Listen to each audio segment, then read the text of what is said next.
You know, there's a lot of different monsters in the show, and there's like there's kind of a philosophy undergirding a lot of the legendary creature design, which is, you take something from the natural world and then you get weird with it.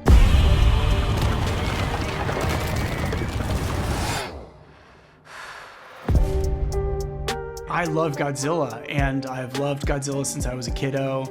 I watched the old Toho movies with my dad, and so the chance to be a part of the Monsterverse was incredibly exciting. It's a story about generational trauma, and so it had to be a story about those generations and watching where that trauma came from and how it rippled through history. You think that your father was working for them? This stuff wasn't as safe. Hardly. It also gave you the opportunity to intercut the scenes with Kurt and Wyatt. How did you convince Kurt and Wyatt to come in and play the same character? It was a gentle stalking process. The world is on fire. If you want to save millions of lives, we can use some help.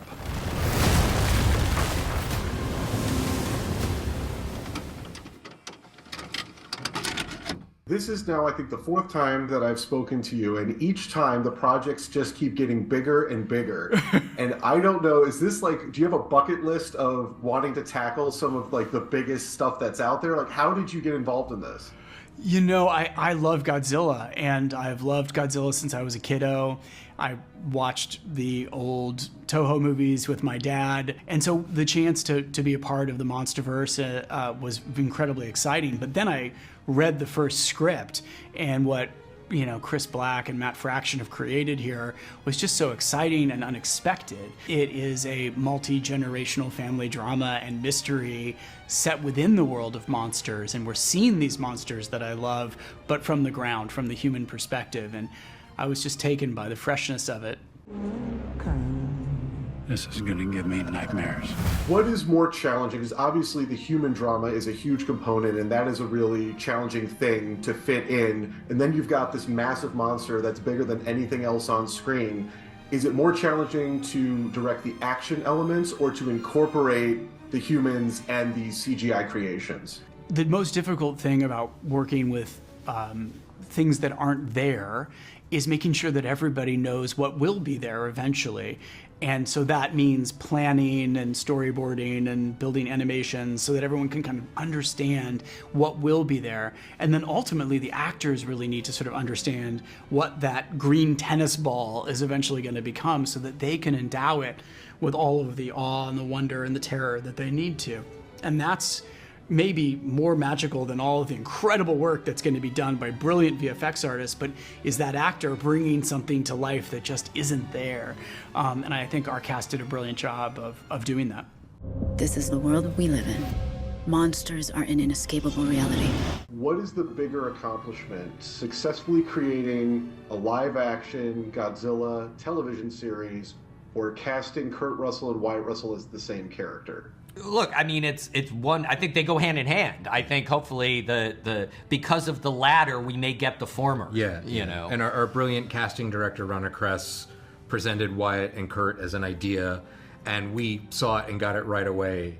And they did too. They had been offered a lot of things together, but the idea of building the same character at two different points was really intriguing to them, and it was, Shaw's the human linchpin that ties our show together, and it just felt like a perfect marriage of everything. And we got to hang out with Snake Plissken. Yeah. I mean, and is it more challenging when you come in, rather than having the full breadth of the entire project and directing every single episode, how do you figure out how your tone and your style that you have at the beginning is going to carry through to make it feel consistent through all the episodes? I directed episodes 1 and 2, and part of the job of directing those episodes is building a box that other directors can kind of play within and setting a tone or a style, certainly assembling a cast and a methodology and an approach, lenses, cameras, everything that we sort of, the decisions that we make as a team on episodes 1 and 2 will impact other episodes to come. This world, it's not ours. Believe me. is so much more vast than we could possibly imagine. Tons of things are memorable about it just because it was such a great experience, and I got to jump around to different continents to make it. And we were in Tokyo filming in the land of Godzilla, going to Toho Studios, and we were, in Hawaii running through jungles. And so it really was a great adventure. I think we put it all out there. Look, you always hope that you have something that works, and that you have something that has some longevity and that will capture an audience's imagination, that they will want more. But I mean, I worked on too many shows that were 2 episodes and done, 6 episodes and done. It's like every time I said, well, we'll do it in season 2, we didn't get a season 2. So I mean, my philosophy has been, if you've got something good, put it out there. Don't hold anything back. These monsters and Monarch have taken everything from me. No more.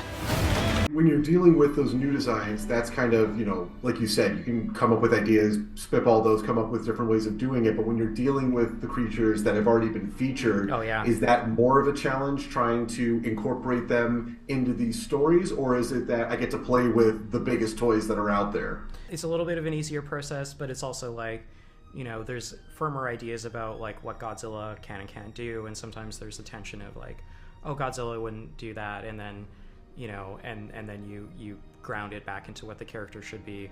And fortunately, we had really great collaborators at Legendary and Toho to sort of guide us. The writers would have something very literally on the page of, we want it to be like a star-nosed mole mixed with something else, or it might be like, we want this thing to happen, but we don't know what it should be, and how did the thing get inside, and what is that backstory? And so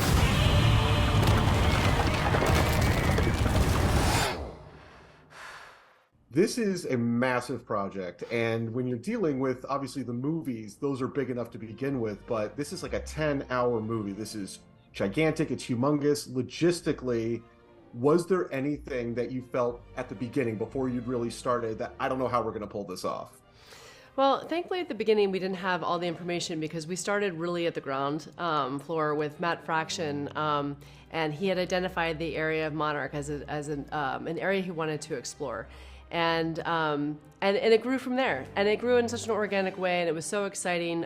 Safe House with Matt Fraction sold this with Legendary to Apple TV+. We brought on the amazing Chris Black and so many other contributors that really fleshed out our story, turned it into the dynamic dual timeline, very robust character drama, and it happened to us. And when you look back, you think, oh, that would have been scary if I'd known that from the outset. But it all came in a very organic way and with a lot of brilliant minds, and so it was easier than it looked.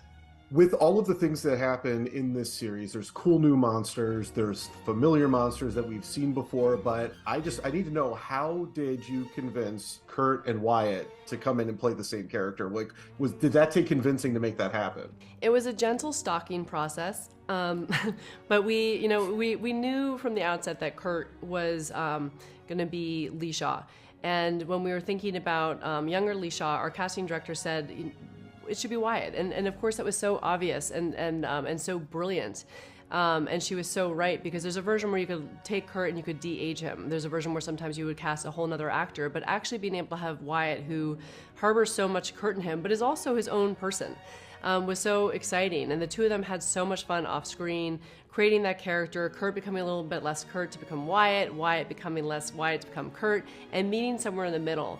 And we also, we talked a lot about the fact that yourself decades before is a different person. You often do change your mannerisms, you change your outlook on life, and I think that you really get to see that. It feels really authentic, and I think that's something that you just don't get to do on other shows. Is this something that you ever felt beholden to what's happening on the big screen, or is this something that you had kind of that free reign? Not like, Marvel has to operate across all those different dimensions, or was this just always viewed as its own thing?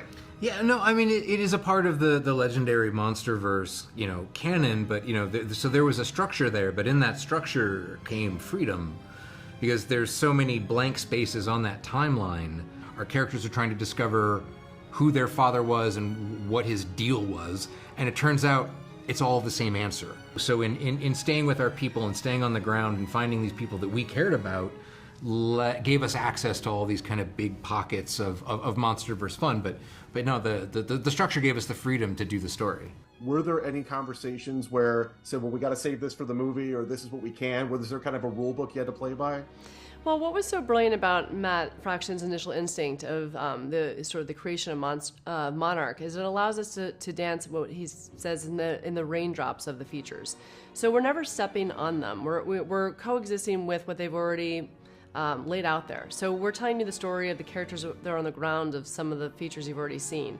The conflict isn't really pronounced, but we of course are in touch with them, and we have such a resource with both Toho and Legendary, and they have all of their great in-house mythology managers that'll make sure that we're staying honest and that we're really treating everything with respect, but also pushing the boundaries to make it modern and fresh and new.